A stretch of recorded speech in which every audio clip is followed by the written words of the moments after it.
നമസ്കാരം, ഞാൻ doctor Megha Nair, cataract and cornea surgeon, eye foundation, Palakkad. ഞാൻ ഇന്ന് പറയാൻ പോകുന്നത് ലേസർ ഐ സർജറിയെക്കുറിച്ചാണ്. എന്താണ് ലേസർ ഐ സർജറി? കണ്ണിൻ്റെ കാഴ്ചക്കുറവുള്ള ആൾക്കാർക്ക് കണ്ണാടി ഇല്ലാതെ കാണാൻ ഹെൽപ്പ് ചെയ്യുന്ന സർജറിയാണ് ലേസർ ഐ സർജറി. ഇതിനകത്ത് ഏറ്റവും കൂടുതൽ എല്ലാവർക്കും അറിയാവുന്ന സർജറിയാണ് ലാസിക്, അതായത് ലേസർ ഇൻസിറ്റു കെരറ്റോമെലിയോസിസ് എന്നാണ് അതിൻ്റെ പേര്. ലേസർ ഐ സർജറിയിൽ എന്താ ചെയ്യുന്നതെന്ന് വെച്ചാൽ, നമ്മുടെ ലേസർ, അതായത് ഒരു particular type of excimer laser ഉപയോഗിച്ച് നമ്മുടെ കൃഷ്ണമണി അല്ലെങ്കിൽ കോർണിയ, അതായത് ഈ കണ്ണിൻ്റെ ഫ്രണ്ട് ഭാഗത്തിലെ ട്രാൻസ്പെറൻ്റ് ആയിട്ടുള്ള സ്ട്രക്ചറിൽ നമ്മളെ റീഷേപ്പ് വരുത്തുകയാണ് ചെയ്യുന്നത്, അതായത് അതിൻ്റെ ഷേപ്പ് മാറ്റുകയാണ് ചെയ്യുന്നത്. ഇനി ലേസർ ഐ സർജറി കോമൺ ആയിട്ട് ചെയ്യുന്ന 3 കാര്യങ്ങൾക്ക് വേണ്ടിയാണ്. അതായത് ഒന്ന് മയോപ്പിയ അല്ലെങ്കിൽ ഷോർട്ട് സൈറ്റ്, സെക്കൻഡ് ഹൈപ്പർമെട്രോപ്പിയ അല്ലെങ്കിൽ ലോങ് സൈറ്റ്, മൂന്നാമത് ആസ്റ്റിഗ്മാറ്റിസം. ഏറ്റവും കൂടുതൽ നമ്മൾ ചെയ്യുന്നത് മയോപ്പിയ അല്ലെങ്കിൽ ഷോർട്ട് സൈറ്റിന് വേണ്ടിയിട്ടാണ്. ഇനി ലേസർ ഐ സർജറി എല്ലാവർക്കും ചെയ്യാൻ പറ്റുമോ? അതായത് 18 ഇയേഴ്സ്, അതായത് 18 വയസ്സിന് മുകളിലുള്ളവർക്ക് ഇപ്പോൾ അവരുടെ കണ്ണിൻ്റെ പവർ 1 വർഷത്തോളം സ്റ്റേബിളായിട്ട് ഇരുന്നാൽ അവർക്ക് ലേസർ ഐ സർജറി ഓപ്റ്റ് ചെയ്യാവുന്നതാണ്. ഇനി ലേസർ ഐ സർജറി ചെയ്യുന്നതിന് മുന്നേ ഒരു സെറ്റ് ഓഫ് ഇൻവെസ്റ്റിഗേഷൻസും സ്കാൻസും പിന്നെ ഒരു ഡീറ്റെയിൽഡ് ഐ എക്സാമിനേഷനും ഇമ്പോർട്ടൻ്റ് ആണ്. അതിനകത്ത് മോസ്റ്റ് ഇമ്പോർട്ടൻ്റ് ആയിട്ടുള്ള സ്കാനാണ് കോർണിയൽ ടോപ്പോഗ്രാഫി.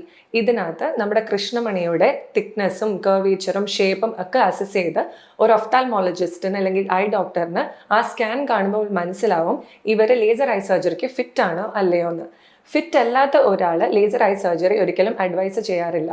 ഓൾസോ പ്രഗ്നൻസി ടൈമിലും പിന്നെ ലാക്ടേറ്റിംഗ്, അതായത് നഴ്സിംഗ് മദേഴ്സിനും നമ്മൾ ലേസർ ഐ സർജറി ചെയ്യാറില്ല.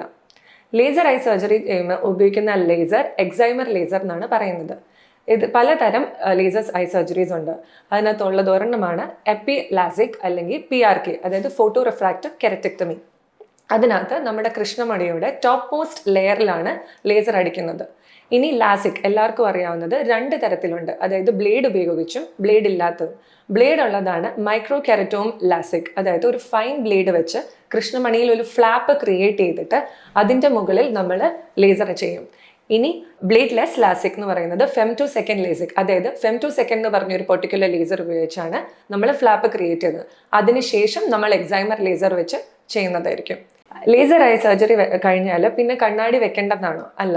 അതായത് 40 വയസ്സിന് മുകളിൽ എല്ലാവർക്കും ഒരു ഏജ് റിലേറ്റഡ് ആയിട്ട് വരുന്ന വെള്ള എഴുത്ത് അല്ലെങ്കിൽ പ്രസ് പയോപ്പിയ, അതായത് 30 സെൻറ്റിമീറ്ററിനുള്ളിൽ കാണാൻ വേണ്ടിയിട്ട് ഉപയോഗിക്കുന്ന കണ്ണാടി, അത് നമ്മൾ ലേസർ ഐ സർജറി വെച്ച് കറക്റ്റ് ചെയ്യാൻ പറ്റില്ല.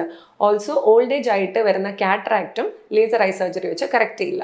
ലേസർ ഐ സർജറിയുടെ റിക്കവറി പീരീഡ് എന്ന് പറഞ്ഞാൽ PRKക്ക് ഒരു extended period of 2 to 4 weeks ഉണ്ട്. വേറാസ് ലാസിക് ഐ സർജറിക്ക് അറൌണ്ട് 1 വീക്കിൽ തന്നെ റിക്കവറി ചെയ്യാവുന്നതാണ്.